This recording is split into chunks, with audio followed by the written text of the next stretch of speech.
Otro de los nombres de Dios, un nombre también muy interesante y que muestra también ciertas cosas bastante importantes de Dios, el Olam.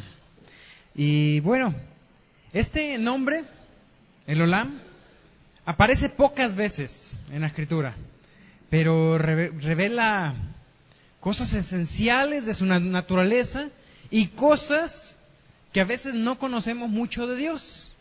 Lo curioso es que el nombre el Olam significa, estamos estudiando los nombres compuestos, y este es el último de los nombres compuestos que empiezan con El, la abreviación de Elohim. Entonces, el Olam, El es de Elohim, y Olam es de oculto. Entonces, cuando hablamos del Olam, a veces cuando pensamos en el Roy, el Olam, el Shaddai, él no es no lo estamos usando como, se me fue la palabra, como artículo. No lo estamos usando como artículo. La palabra él es la abreviación de Elohim. Entonces, Elohim, ¿se acuerdan ustedes? Lo hemos estado repasando. ¿Qué referencia hace a qué tributo o qué parte de Dios? A su fuerza, a la creación, precisamente. Es el Dios relacionado con la creación. Dios relacionado con la creación. Entonces, el fuerte, y después viene la otra palabra, Olam. Olam, como les decía yo, se traduce como oculto, también se traduce como secreto, escondido. En algunas ocasiones se traduce también y está referido a cuestiones temporales, por ejemplo, para siempre, o sencillamente se traduce como siempre. El concepto es algo eterno, oculto, incomprensible. Vamos a ver algunas cosas en cuanto a esto. Por ejemplo, en cuanto a la palabra secreto, escondido, vamos a buscar Segunda de Reyes, capítulo 4, versículo 47. Si alguien también quiere buscar Salmos 10, versículo 1. Segunda de Reyes 4:27, el Salmo 10, versículo 1. Vamos a leerlos.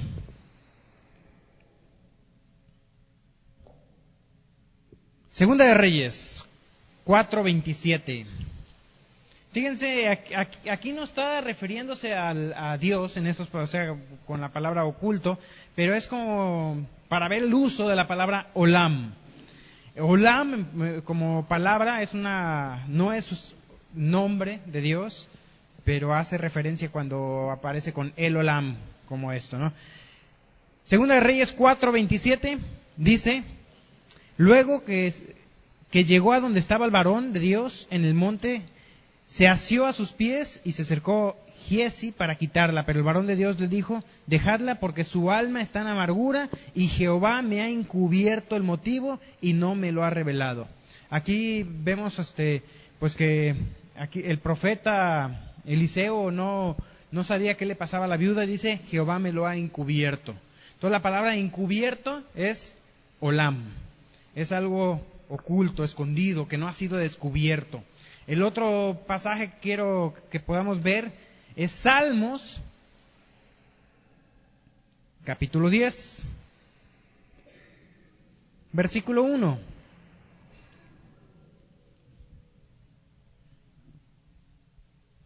Dice: ¿por qué estás lejos, oh Jehová, y te escondes en el tiempo de la tribulación? La palabra ahí es escondes. Entonces, se usa esta palabra Olam. Aquí estamos viendo el uso de la palabra para algo encubierto, para algo escondido, Dios escondido. Y por otro lado, hablamos de que también se usa para aspectos temporales. Fíjense en Levítico. Vamos a Levítico 25:32.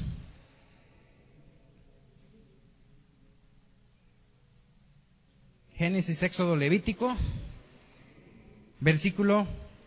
capítulo 25, versículo 32. Lo leo. 25:32. Dice: pero en cuanto a las ciudades de los levitas, estas se podrán rescatar, y aquí está la palabra Olam, en cualquier tiempo las casas de las ciudades de su posesión. Hablando ahí de la redención de las casas, ¿no?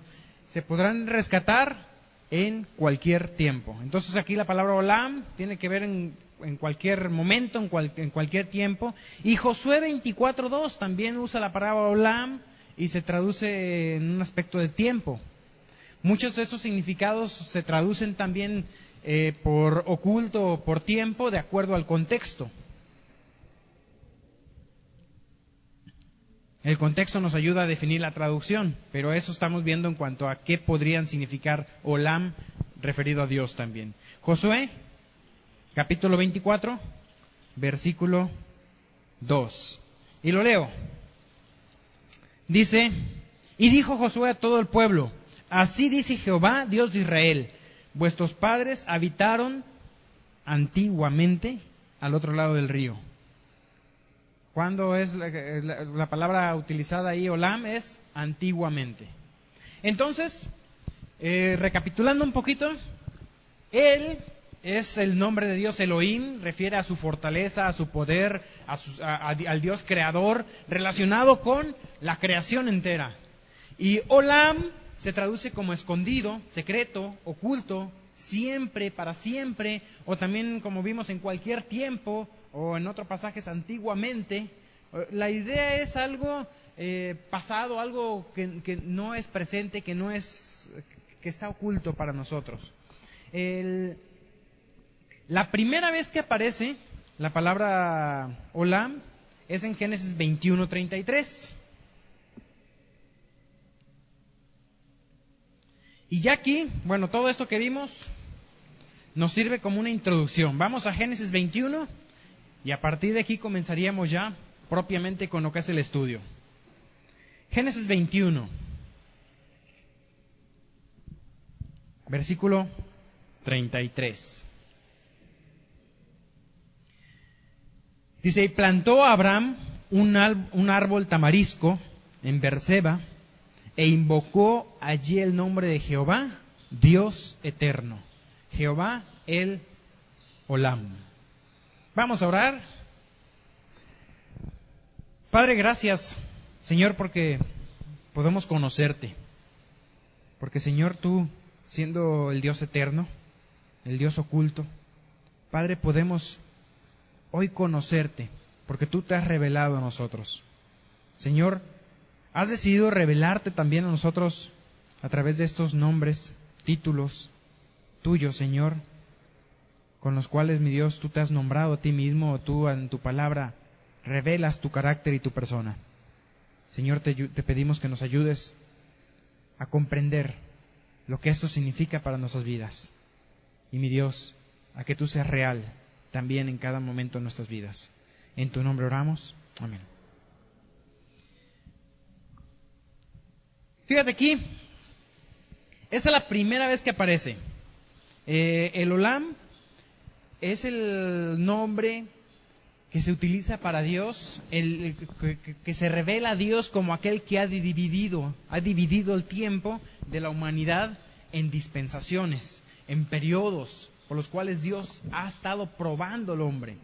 El Olam da la idea de también el Dios de las edades, el Dios eterno. La idea de la eternidad de Dios va mucho más allá de algo comprensible para nosotros. Nosotros hablamos, no, Dios es eterno. Y he mencionado esto varias veces con los jóvenes, también ahora que vimos la película de Dios no está muerto, se llama la película. Es una película que habla de la existencia de Dios. Un muchacho ahí que discute con un maestro, ¿no? Que el maestro desafía a todos los alumnos diciendo que Dios estaba muerto, que tenían que firmar era un documento donde aceptaban que Dios no existía para poder seguir con su clase. La clase creo que era filosofía, si no me equivoco, y ellos tenían, para poder entrar en la clase, aceptar que Dios no existía. O sea, que Dios estaba muerto. Por decir muerto, por decir, porque dice él, nunca estuvo vivo. Entonces Dios no existe. Y un alumno pues toma el desafío de decir, yo quiero tener un tiempo. El maestro le da el tiempo y se pone buena la película. no defiende tanto la creación como tal, como el relato bíblico de la creación. Es quizás solamente teísta, es decir, defiende la existencia de Dios. Pero ahí también presenta varios argumentos. Y bueno, se presenta el argumento muy conocido, ¿no? ¿Quién creó a Dios? No sé si algún ateo te ha dicho alguna vez eso. Bueno, es que si Dios creó todo, ¿quién creó a Dios? Y decía este muchacho, bueno, es que si ustedes me hacen esa pregunta, yo también tengo el mismo derecho de contestar el argumento, decir, ¿quién creó el universo? Porque el universo también es lo mismo. ¿Qué dicen del universo? Que es eterno. Últimamente han sacado nuevas teorías ahí que ya resulta ser que no es eterno, sino que, según dice Stephen Hawking, el universo se creó a sí mismo porque necesitaba crearse a sí mismo. También se ve ese argumento ahí en la película. Pero para no meterme mucho en la cuestión de ciencia, me gustaría que sí pensáramos en algo que respecta a la eternidad de Dios. La pregunta, ¿quién creó a Dios? ¿O cuándo vino a la existencia Dios? No cae en relevancia en un Dios creado, porque Dios es eterno. Ahora, ¿qué entendemos nosotros por eternidad?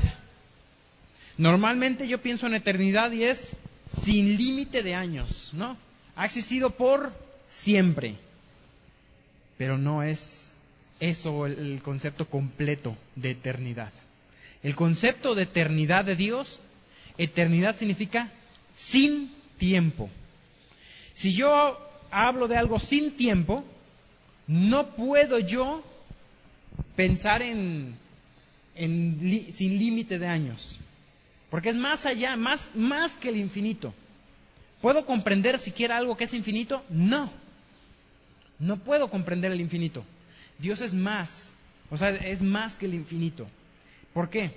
Porque Él creó el tiempo. El tiempo es creación de Dios. Es parte de lo que Él creó. Entonces, Dios no se limita a lo que Él creó. En Cristo sí se limitó. Voluntariamente, Cristo es Dios que se autolimitó a vivir dentro de nuestra propia esfera de tiempo y espacio. Pero Dios creó el tiempo y el espacio. Por hablar de alguna manera, las 4 dimensiones en las cuales nosotros vivimos son 3 de espacio y 1 de tiempo. Dios lo creó. Pero esto lleva mucho más allá de entender lo que Dios es. Dios es no creado y más allá de eso, Él creó todo lo creado, incluyendo el tiempo. Dios es atemporal. El tiempo no lo altera. Es un concepto un poquito extraño no sé si me explico yo bien. Trato de darle muchas vueltas para explicarlo y a veces no sé si termino haciendo más lío que explicando. Pero viendo unos versículos, este versículo ha sido muy mal interpretado para sacar... Lo explico, ¿no? Segunda de Pedro 3:8 dice, mas, oh amados, no ignoréis esto, que para el Señor un día es como 1000 años y 1000 años como un día. Muchos han tomado de mal este versículo y lo han utilizado como si fuese una regla de interpretación. Es que en muchos lugares en la Biblia un año, una semana son 7 años, entonces una semana tiene 7 días y un día son 7 años, y empiezan a multiplicar y después los años otra vez los multiplican por 1000 y resultan ser que ahora son miles de años. Eso hacen los testigos de Jehová, muchos cristianos también empiezan a hacerlo y tratan de descifrar profecías, transformando los días en miles de años. Miren, esto no es una regla de interpretación. Este versículo dice aquí, mas amados, no ignoréis que para el Señor un día es como 1000 años y 1000 años como un día. No está dando una regla de interpretación. ¿Qué está hablando? Está hablando de la atemporalidad de Dios. Está mostrando lo que Dios es, cómo Dios es. Ya se los había explicado, creo que en un momento, ¿no? Para Dios, un día es como 1000 años. ¿En qué sentido? Dado que Dios no está limitado a mi tiempo, a mi reloj, Él podría vivir este día y estamos diciendo podría porque estamos colocándolo dentro de nuestro tiempo, Él podría vivir este día con nosotros, prestándole tanta atención a cada momento, a cada segundo de nuestra vida, como que si este día durara 1000 años. Él trata de explicar, este pasaje trata de explicar esto. Para Dios, este día le puede dar tanta atención como lo que tú podrías darle en 1000 años a este día. Imagínate tú que tuvieras 1000 años para estudiar todo lo que hiciste hoy. Te enfadarías, ¿no? Pero prestarle toda esa atención a un día de tu vida, Dios es capaz de hacerlo.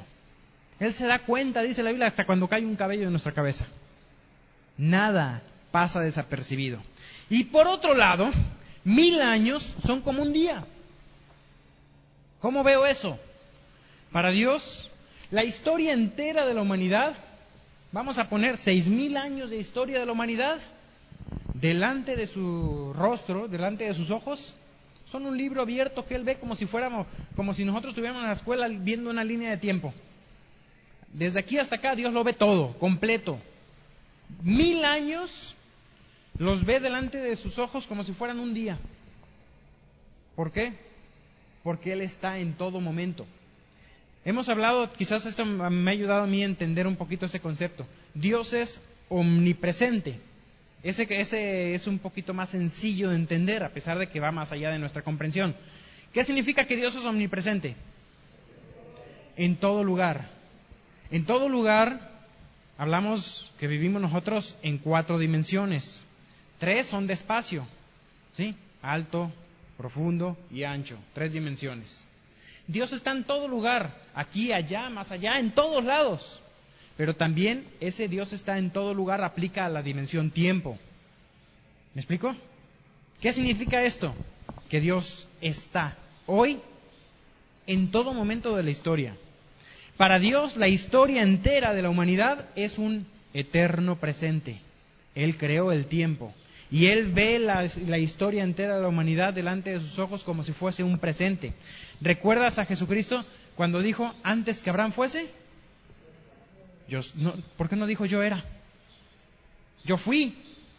Yo existía antes de Abraham. Eso sería lo correcto, ¿no? En nuestro vocabulario es lo correcto decir yo existía antes de Abraham, que Cristo hubiese dicho así. Pero no, ¿qué dijo? Antes que Abraham fuese, yo soy, tiempo presente. Ese yo soy hace referencia al gran yo soy, al yo soy que es Dios mismo, pero hace referencia también a su atemporalidad. El Salmo 90, versículo 4, también es un pasaje paralelo de 2 de Pedro 3:8. 2 de Pedro 3:8 es el que mencionábamos. No ignoréis que para el Señor un día es como 1000 años y 1000 años como un día. Por otro lado, el Salmo 94. Gracias.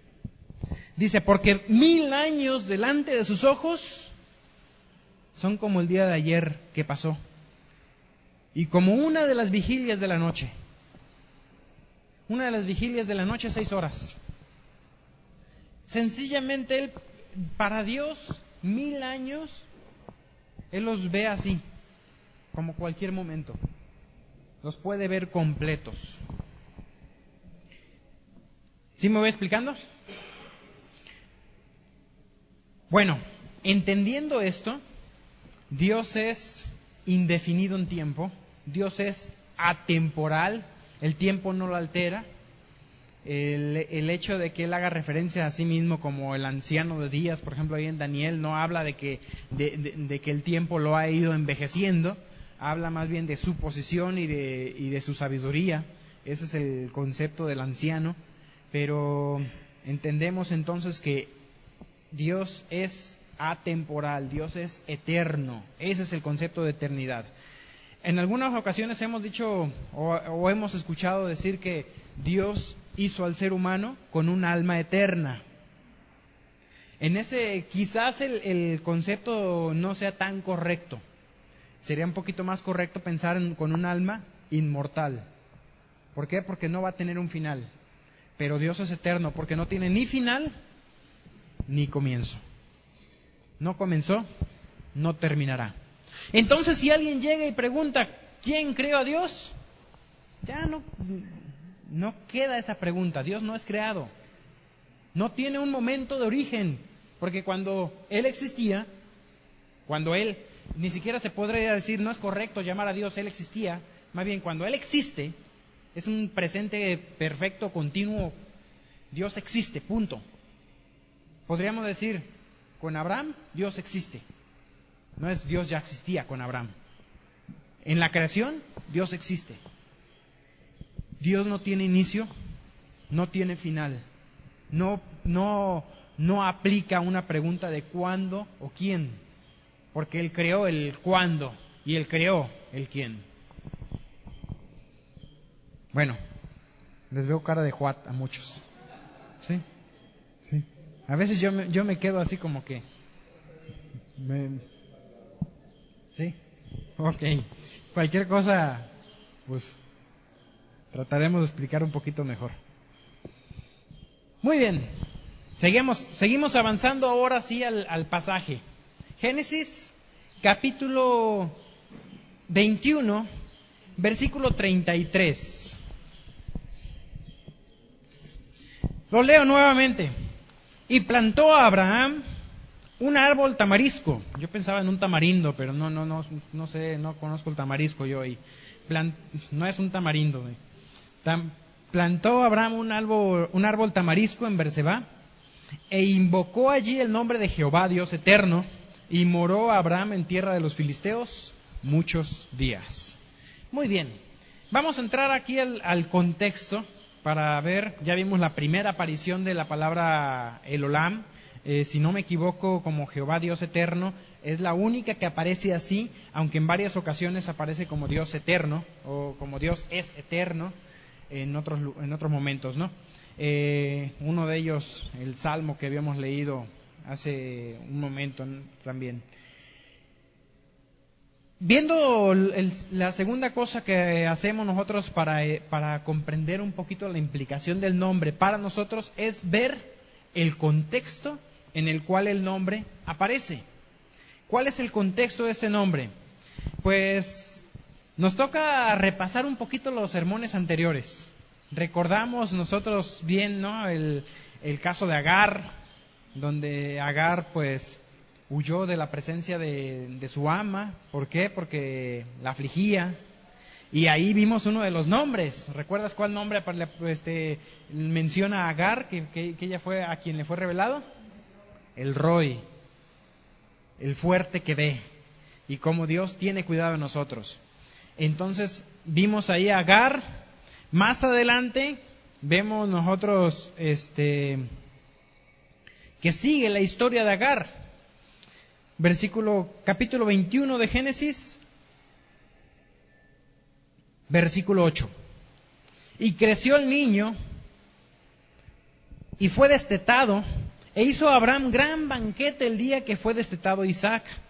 Y vio Sara que el hijo de Agar, la egipcia, la cual ésta le había dado luz a Abraham, se burlaba de su hijo Isaac. Entonces vemos aquí a Ismael riéndose, burlándose de Isaac. Por tanto dijo Abraham, viene Sara aquí y le dice a Abraham: echa a esta tu sierva y a su hijo, porque el hijo de esta sierva no ha de heredar con Isaac mi hijo. Versículo 11, obviamente Abraham amaba a sus dos hijos, y dice en el versículo 11 que este dicho pareció grave en gran manera a Abraham, a causa de su hijo. O sea, ¿cómo lo iba a echar? Versículo 12, entonces dijo Dios a Abraham: no te parezca grave a causa del muchacho de tu sierva, en todo lo que tú dijeres Sara. Oye su voz, porque en Isaac te será llamada descendencia. Entonces aquí Dios aprueba esta separación, que a lo mejor Abraham no la vio bien, pero Dios le dice: hazlo, porque va a servir esto para los planes futuros de Dios y con el pueblo de Israel. Y dice el versículo 13: y también del hijo de la sierva haré una nación, porque es tu descendiente. Entonces Abraham se levantó muy de mañana y tomó pan y un odre de agua y lo dio a Agar, poniéndolo sobre su hombro, y le entregó el muchacho y la despidió. Y ella salió y anduvo errante por el desierto de Beerseba. Versículo 15. Y le faltó el agua del odre, y echó al muchacho debajo de un arbusto. Y se fue y se sentó enfrente, a distancia como un tiro de arco. Yo imagino que es un poquito más lejos que el tiro de piedra, que en otro momento se usa. Así que imagínate tú cuánto podría llegar un flechazo, no sé, una cuadra, no sé, depende del arquero, ¿verdad? Entonces dejó al niño, se va a una distancia calculando menos de 200 metros, porque decía, no veré cuando el muchacho muera. Y cuando ella se sentó enfrente del muchacho, alzó su voz y lloró. Y oyó Dios la voz del muchacho, y el ángel de Dios llamó a Agar desde el cielo y le dijo, ¿qué tienes, Agar? No temas, porque Dios ha oído la voz del muchacho en donde está. Levántate, alza al muchacho y sosténlo en tu mano, porque yo haré de él una gran nación. Entonces Dios le abrió los ojos y vio una fuente de agua, y fue y llenó el odre de agua y lo dio a beber al muchacho. Y Dios estaba con el muchacho, y creció, y habitó en el desierto, y fue tirador de arco, y habitó en el desierto de Parán, y su madre le tomó mujer de la tierra de Egipto. Aquí sigue la historia entonces de Agar. Hasta ahí vimos a Agar también en ese momento, y vemos también a Ismael, que como descendiente de Abraham, Dios le cuidó, y Dios levantó de él también pues al pueblo árabe. Entonces, de aquí viene pues una promesa cumplida. Y vemos también otra cosa más, el cuidado de Dios. Cómo Dios estuvo cuidando de esto. En este contexto vemos algunas cosas. Vemos cómo Dios manejaba los tiempos, diciendo, yo voy a hacer de él una gran nación. Agar en un momento le faltó el agua, dejó morir al niño, pero Dios tenía cuidado, Dios sabía que iba a levantar de él una gran nación. Dios preveía lo que sucedería con este muchacho. Él ya sabía, tenía un plan y lo iba a llevar a cabo. En segundo lugar, vemos un asunto interesante que a lo mejor pasa desapercibido. ¿Qué le faltó al muchacho y a Agar? Agua. Dice, les faltó el agua. Y después de que el ángel habló con Agar, ¿qué es lo que vio? Pues dice que vio aquí también en el versículo 19, Dios le abrió los ojos y vio una fuente de agua en medio del desierto. Hoy estamos acostumbrados a un tipo de vida que llegas a tu casa, abres la llavecita y salió el agua. Y si no tomas esa agua, te la trae el camión, ¿no? Entonces, estamos acostumbrados a que el agua es algo tan fácil de acceder a él. Pero el día que te falta, nosotros nos faltó el agua un día como 24 horas y no sabíamos ni qué hacer ahí en la casa. Y nada más fueron 24 horas que estábamos sin agua corriente. Ahora, para el estilo de vida de este momento no había tuberías. El agua marcaba el estilo de vida de la gente. ¿Dónde se colocaban las ciudades? Al lado de un río, cerca de un manantial de agua, donde hubiese algún estanque. El agua marcaba dónde podías vivir, sobre todo en un desierto. Así que en esos momentos, todo manantial de agua, todo oasis, todo lugar donde había agua, había ciudades ahí. Entonces, si una persona buscaba dónde vivir, ya no encontrabas un lugar que no estuviera ocupado ya, sino era el lecho de un río. Entonces, eso marca el sustento, dónde puedes tú vivir. Y entonces la gente salía de sus casas con sus cántaros a llenar el garrafón de agua, el cántaro de agua y traer agua a la casa, necesitaban traer el agua. Ahí está la primera historia que forma parte del contexto de este nombre. La segunda historia, que cuenta también parte del contexto de este nombre, aparece en los versículos 22 en adelante.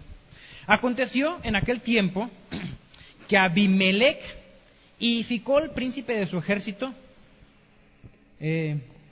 habló a Abimelech y Ficol a Abraham diciendo: Dios está contigo en todo cuanto haces. Ahora pues júrame aquí por Dios que no faltarás a mí, ni a mi hijo, ni a mi nieto, sino que conforme a la bondad que yo hice contigo, harás tú conmigo y con la tierra en donde tú has morado. Recordamos que Abimelech en algún momento hospedó a Abraham, en la segunda ocasión que Abraham dijo: es mi hermana, de su esposa, y casi también Abimelech la toma por mujer, pero se hicieron amigos. Abraham tuvo amigos ahí entre ellos. Y le respondió a Abraham: yo juraré. Y Abraham reconvino con Abimelech a causa de un pozo de agua que los siervos de Abimelech le habían quitado. Ok, vamos a hacer paces futuras también, a hacer un pacto de paz que va a llevar más allá de nuestras generaciones hasta nuestros nietos. Entonces, pero antes de todo esto, ¿qué pasó con el pozo que yo había hecho? Abraham había hecho un pozo y los siervos de Abimelech se lo habían quitado. Y respondió Abimelech, versículo 26, no sé quién haya hecho esto, ni tampoco tú me lo hiciste saber, ni yo lo he oído hasta hoy. Fíjate que Abraham había guardado silencio en cuanto a esto. Yo creo que también él aplicó este principio del Nuevo Testamento, este mandato del Nuevo Testamento, donde mejor es sufrir el agravio que pelear, ganar un pozo y perder un amigo. Entonces él guardó silencio, no quiso pelear. Fíjate qué había hecho Abraham. Bueno, dice versículo 27, tomó a Abraham ovejas y vacas y dio a Abimelech e hicieron ambos pacto. Entonces puso a Abraham 7 corderas del rebaño aparte y dijo a Abimelech a Abraham: ¿qué significan esas 7 corderas que has puesto aparte? Y él respondió: estas 7 corderas tomarás de mi mano para que me sirvan de testimonio que yo cavé este pozo. Por esto llamó a aquel lugar Berseba, porque allí juraron ambos, y así hicieron pacto en Berseba. ¿Qué significa Berseba? Algunas Biblias tienen ahí la anotación al pie. Pozo del juramento, o pozo de los 7. 7 hablando de la perfección, relacionado también con el juramento. Juraron ambos, hicieron un pacto en Berseba, y se levantó Abimelech y Ficol, príncipe de su ejército, y volvieron a tierra de los filisteos. Fíjate, este rey Abimelech, rey de una ciudad, con un ejército y un príncipe, le tenía respeto a Abimelech y quería hacer un pacto de paz, le tenía respeto a Abraham y quería hacer un pacto de paz con un nómada que no tenía ejército, porque dice, ¿cuál era la razón? Dice, porque yo he visto que Dios está contigo en todo lo que haces. Y él quiso hacer pacto con él. Esto, vemos algunas cosas, un punto que se repite, el pozo de agua, ¿no? Y bueno, este pozo de agua, el pozo de agua era algo indispensable para todo habitante, garantizaba un futuro porque había habido un conflicto entre los siervos de Abimelech y los siervos de Abraham. Y Abraham comprendió que era mucho más importante quizás, mantener la paz que pelear por un derecho que él tenía. ¿Cómo es posible hacer esto? Fíjate algo que hizo Abraham. A fin de cuentas, Abraham compró la cisterna que él mismo había cavado. ¿Te das cuenta? Vino y le trajo unas ovejas para comprar. No peleó por ella. Vino y compró. Es mía por derecho, pero aún así te la pago para que la necesito, te pago para que me la devuelvas. Y se hizo ese pacto. En todo este contexto, llegamos hasta ahí y nos encontramos con este versículo 35, que parece como que estuviera aislado porque no entra con la historia, pero está en ese contexto, es parte de la historia. Plantó Abraham un árbol tamarisco en Berseba e invocó allí el nombre de Jehová, Dios eterno. En todo este contexto aparece este versículo, como si fuese aislado, pero vamos a ver algunas cosas. En primer lugar, en el caso de Agar. El caso de Agar e Ismael, vemos el cuidado de Dios para con ellos. Pero también vemos aquí un hecho que Dios utiliza más adelante por medio de Pablo para explicar algo. En Gálatas, personalmente creo que es uno de los pasajes más confusos del Nuevo Testamento para mí. Pablo quiso explicar más claro y a mí me confundió un poquito, pero vamos a verlo. Gálatas 4:21.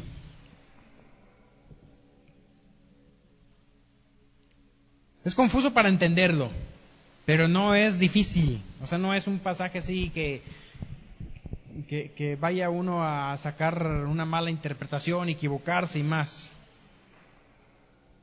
Gálatas, capítulo 4, versículo 21. En Gálatas, Pablo trata de explicar también cómo el nuevo pacto viene a reemplazar el antiguo pacto y a colocar nuevas promesas y el cumplimiento de las promesas hechas a Abraham. Y dice, aquí pone el ejemplo también de Agar y de Sara. Fíjate, Gálatas capítulo 4, versículo, desde el 8, el título que tengo en mi Biblia, la exhortación contra el volver a la esclavitud, y empieza a hablar en cuanto a no volver hacia la ley, y llegamos aquí al versículo 21. Y dice aquí, versículo 21, decidme, los que queréis estar bajo la ley, ¿no habéis oído la ley? Porque escrito está que Abraham tuvo 2 hijos, uno de la esclava y el otro de la libre. Entonces ya vamos ubicando aquí la historia, ¿verdad? ¿Quién es el hijo de la esclava? Ismael. ¿Quién es el hijo de la libre? Isaac. Pero el de la esclava nació según la carne. ¿Por qué nació según la carne? Pues ahí quisieron ayudarle a Dios y Sara no podía tener hijos y le dijo, aquí está mi sierva, y según la carne, según los planes humanos. Ellos hicieron según sus planes. Y muchas veces nosotros también hacemos lo mismo, ¿no? Decimos, Dios bendice mis planes, pero yo ya hice los planes. Y vengo con Dios, Dios bendice porque yo ya quiero hacer esto. Pero ya nomás le estoy casi para decir, Dios, yo sí oré, porque ya todo lo tengo listo para hacerlo. Voy a hacer mi voluntad. Vengo a decirte, Señor, bendice mis planes.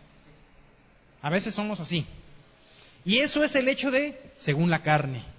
Imagínate tú, Abraham, Dios, te quiero preguntar para ver si es tu voluntad, ¿tú qué crees que hubiese sido la voluntad de Dios que hiciera eso? ¿Lo de Agar? Pues bueno, esos son los planes según la carne. Y mucha gente casi lo hacen así.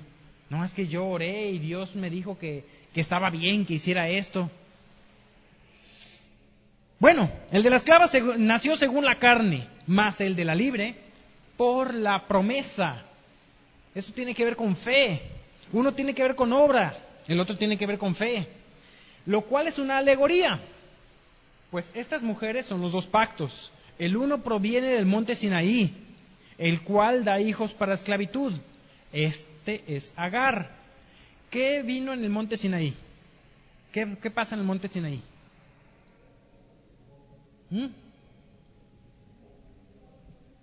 En el monte Sinaí se reciben las tablas de la ley. El monte Sinaí, un monte importante en la historia del pueblo de Israel. Y dice, este es Agar, porque Agar es el monte Sinaí en Arabia y corresponde a la Jerusalén actual. Entonces empieza a ser una alegoría ahí donde a lo mejor nos revolvemos. Mi plan no es explicar esta alegoría, sino explicar un concepto en cuanto al control de Dios sobre todo esto. Y entonces resulta ser que Agar es Sinaí y corresponde a la Jerusalén actual, que ésta junto con sus hijos está en esclavitud. Mas la Jerusalén de arriba, la cual es madre de todos nosotros, es libre. Porque escrito está, regocíjate, oh estéril, tú que no das a luz, prorrumpe en júbilo, clama, tú que no tienes dolores de parto, porque más son los hijos de la desolada que la de la que tiene marido. Así que, hermanos, nosotros somos como Isaac, somos hijos de la promesa. Pero como entonces el que había nacido según la carne perseguía al que había nacido según el Espíritu, así también ahora. ¿Mas qué dice la Escritura? Echa fuera a la esclava y a su hijo, porque no te heredará el hijo de la esclava con el hijo de la libre. De manera, hermanos, que no somos hijos de la esclava, sino de la libre. ¿Se entendió? A mí se me hace un poquito revoltoso, quizás hay que leerlo con más calma. No tengo todo el tiempo para explicar este pasaje en particular, lo explico así a grandes rasgos. Pablo trata de explicar aquí cómo la ley viene por parte de la obra que nosotros hacemos, por parte de la carne, es por parte de lo que hacemos. Pero la promesa viene porque Dios lo hizo, no por lo que yo haga. Entonces, la ley produce esclavitud. La ley produce esclavitud, los mandamientos nos han esclavizado. Por otro lado, la gracia es libre. La gracia es libre. La gracia vino por una promesa y no nos esclaviza. Por eso pone el ejemplo de Agar, la esclava, y el hijo de la esclava. Finalmente los hijos de la esclava también eran esclavos. Y el caso de Sara, la mujer libre, y el hijo nacido de una promesa. Y esto viene a representar la gracia. Esta alegoría de Sara y Agar muestra a Dios cómo trabajó con el ser humano en dos administraciones diferentes, dos dispensaciones distintas, una de la otra. Quizás las más grandes que en la Biblia se ve y que hemos vivido en ellas. Bueno, no nosotros, pero la humanidad. Primero, la ley. La ley que llega hasta Cristo. Y en Cristo viene la promesa. Cristo es el Hijo de la promesa. Y Cristo nos libra de la ley. Y Él nos da la oportunidad de vivir ahora en la época que vivimos, que es la dispensación de la iglesia. A veces llamada la dispensación de la gracia, aunque a veces pensamos que por llamarle dispensación de la gracia, ahora pensamos que antes no había gracia. No, gracia siempre ha habido. El asunto aquí es cómo Dios, como el Olam, como el Dios de los siglos, Él es el orquestador de los siglos. Él ha dado oportunidades y Él cuida de nosotros. En la otra historia, en la historia del pozo, el pozo, algo indispensable para todo habitante, el pozo era el lugar que garantizaba un futuro y que garantizaba la vida, y el conflicto de Abraham con los siervos. Este pozo, Abraham no peleó por él. ¿Por qué? Porque sabía que Dios tenía control de cada cosa. Sabía que Dios era el Olam, el que vindica, defiende a todos los que en Él confían. Dios, el Olam, es el Dios del mañana. Es el Dios que tiene control. Es el Dios que sabe lo que tiene para ti. El pasaje que compartía que te gusta mucho, ¿no? Porque yo sé los pensamientos que tengo acerca de vosotros, pensamientos de bien y no de mal, para daros el fin que esperáis. Alguna Biblia traduce también planes. Yo sé los planes que tengo acerca de vosotros, planes de bien y no de mal. Dios sabe mi futuro, lo conoce. Y mi futuro está seguro en Él. Vamos a ver un pasaje, Isaías 40, para verlo con más detalle, porque luego lo cito y no me salto quizás algunas cosas, no me lo sé yo bien de memoria. Isaías capítulo 40, versículo 28.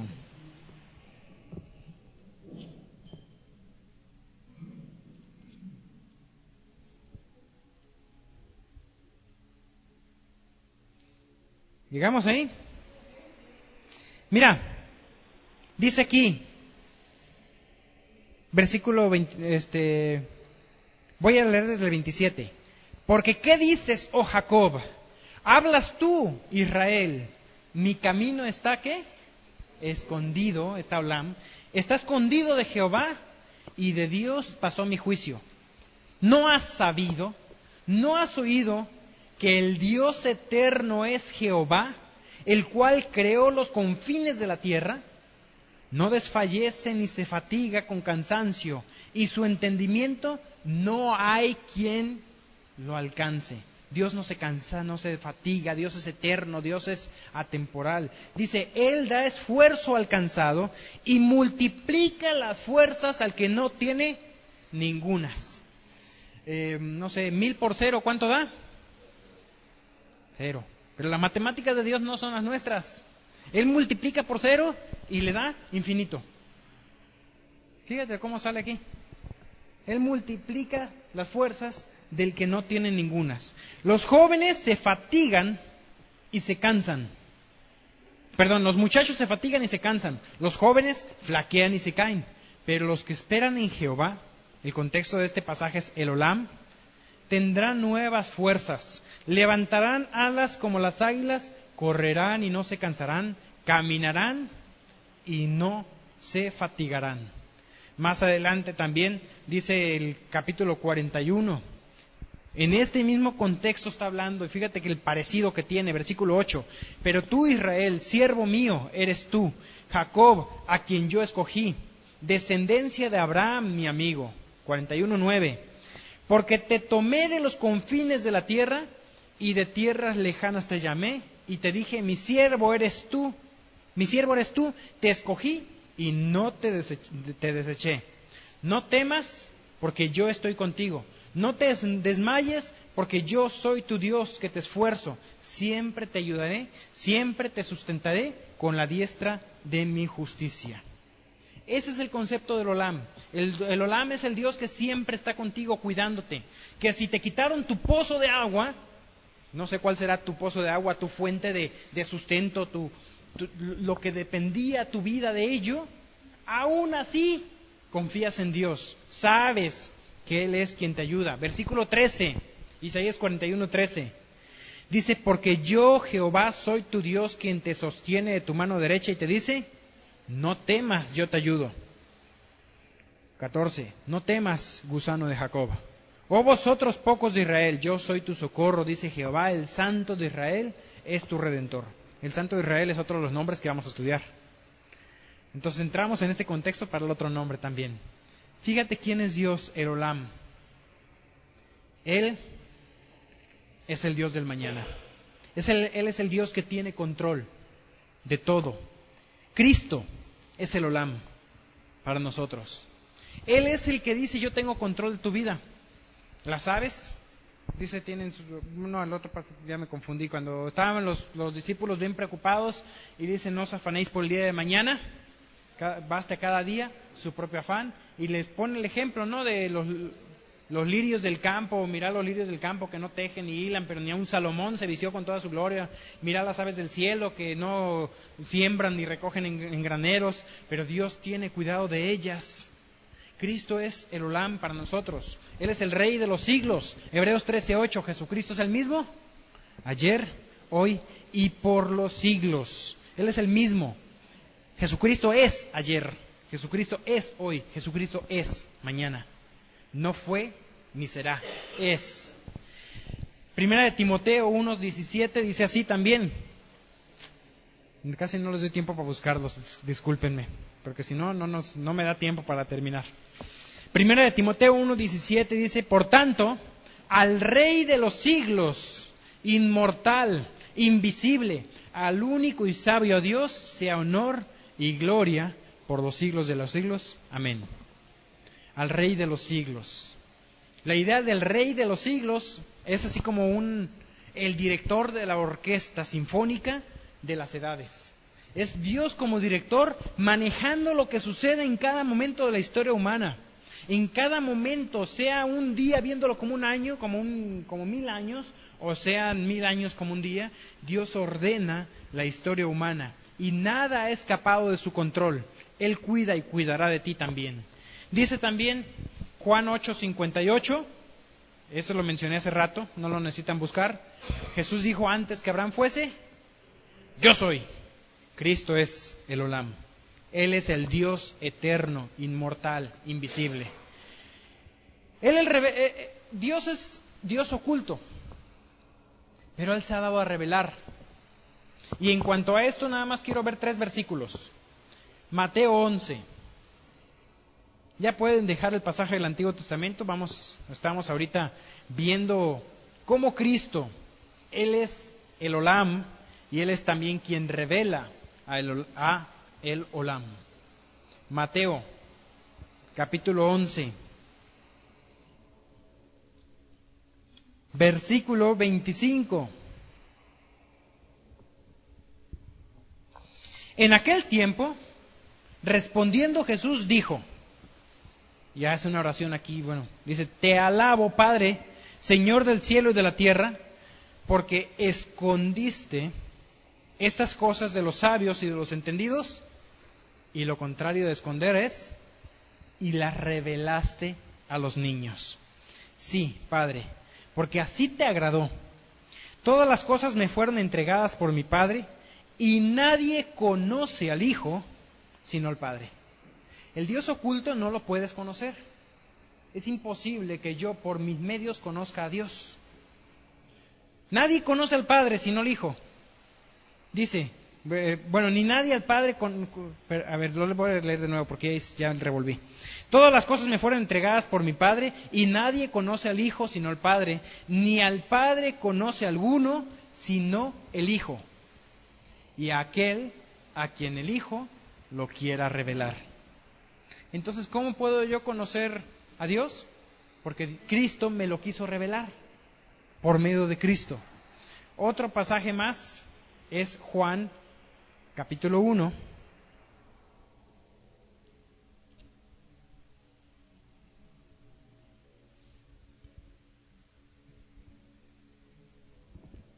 Juan capítulo 1, versículo 18. Dice, a Dios nadie le vio jamás. El unigénito Hijo, el que está en el seno del Padre, Él le ha dado a conocer. Y otro pasaje más, 17:26. Juan 17:26.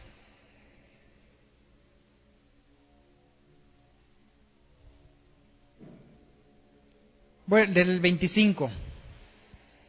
Todo el contexto está hablando de esto de conocer a Dios. Se repite mucho la palabra conozcan en el versículo 23. Vamos a llegar al 25. Dice, Padre justo, el mundo no te ha conocido, pero yo te he conocido. Y estos han conocido que tú me enviaste. Y les he dado a conocer tu nombre, y lo daré a conocer aún, para que el amor con que me has amado esté en ellos y yo en ellos. ¿Cómo conocemos al Padre? Por Cristo. Otro pasaje, no busqué la cita, pero dice el Cristo, puede ser que sea en ese mismo contexto, quien ha visto al Hijo, ha visto al Padre. ¿Cómo entiendo yo ese pasaje? Mi mamá ¿se acuerda, mamá, que leía el de cómo Moisés vio a Dios? Que le cubrió que lo cubrió, lo puso en una peña, y solamente vio las espaldas. Entonces, ¿cómo entiendo que Moisés vio a Dios y se diga de Moisés cara a cara, hablaré con él, y después diga Juan que nadie ha visto nunca al Padre? ¿A quién vio Moisés? A Jesús en su gloria. En su humanidad ya no necesitaba velos como cubrió a Moisés, que dice, no me verá hombre y vivirá. ¿Por qué? Porque veíamos su humanidad.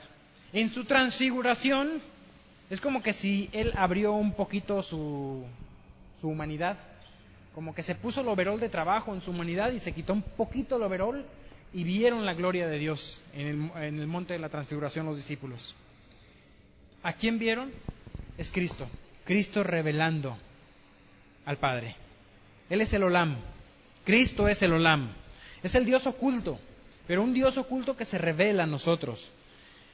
Resumiendo, el Olam siempre defiende, siempre vindica a los que en él confían. Como fue el caso de Abraham, quien no luchó, sino que esperó en Dios. Y hubo el momento, y entonces Abraham reconvino a Abimelech. Si tú tienes algo por lo cual tienes que luchar y defender, ora a Dios, colócalo en manos de Dios y pídele a Él que Él te dé el momento. Es una lección muy importante aprender a esperar el momento y orar por el momento. Quizás tuviste un conflicto con un hermano, un amigo, como Abraham con Abimelech, y tienes que luchar por ello y sabes que es tuyo y lo mereces, lo necesitas recuperar o quieres recuperarlo. Ora a Dios, déjalo en manos del Olam. Él tiene control de todo eso. Pídele a Él que te dé la oportunidad para hacerlo. Oportunidad que hay que buscarla. Pero dentro de todo eso, Abraham estuvo dispuesto a pagar el precio del perdón. Y él pagó por el precio que él mismo ha hecho. El Olam es Dios eterno. Él es quien puede cuidar tu presente y tu futuro. Tu vida está en sus manos, tu futuro está en sus manos. El Salmo 90 Fíjate, vamos a ver tantito ese salmo y con ese salmo terminamos.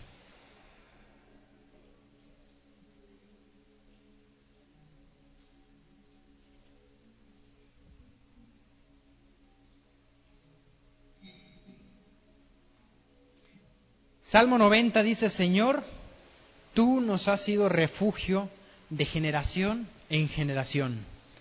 Antes que naciesen los montes y formases la tierra y el mundo, desde el siglo y hasta el siglo, tú eras Dios. ¿Leí bien? Tú eres. No dice eras. Tú eres Dios. ¿Te das cuenta cómo se aplica el eterno presente a Dios? Antes que Dios creara cualquier cosa, tú eres Dios. No se dice tú eras Dios. Él es el Dios eterno. Él es el que nos ha sido refugio de generación en generación. Y lee todo el Salmo y ese es el concepto del Olam. Dice Deuteronomio 33:27, dice: el eterno Dios es tu refugio. Y acá abajo, los brazos eternos.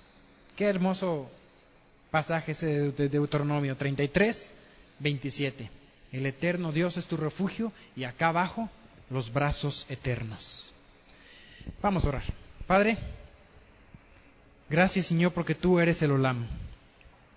Tú eres el Dios oculto, eterno, incomprensible. Pero tú en esa eternidad, tú cuidas de cada momento de nuestras vidas. Todo está delante de ti, está en tu poder. Tú eres el Olam. Cristo, tú eres el Olam. Y gracias porque tú nos cuidas. Gracias porque nos has revelado al Padre. Y gracias porque hoy moras en nosotros.